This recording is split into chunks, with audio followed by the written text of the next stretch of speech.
Ini memang agak mencabar. Memang banyak perlu set up motor dekat sini dari segi suspension.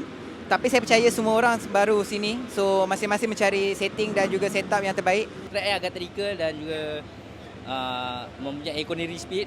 Bagi saya, siapa cepat dia dapat dan mencari suspension setup yang terbaik itu yang paling penting . Track ni sebenarnya kena cari time yang bagus untuk fighting nanti. Sebab track ni agak susah juga technical untuk potong orang . Itu ya bagi saya. Ini sangat penting daripada segi physical rider.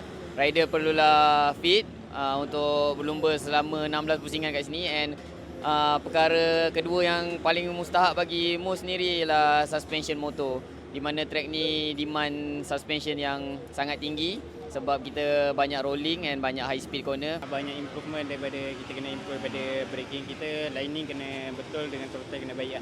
Track ni agak technical, so memerlukan suspension yang bagus dan perfect setup, so kita boleh relax and dapatkan grip yang bagus. Dari segi suspension dan Track ni terlalu teknikal bagi saya dan memerlukan fizikal dan mental untuk berlumba dan keadaan cuaca yang terlampau panas. Track ni perlukan fitness yang baik, mental yang baik,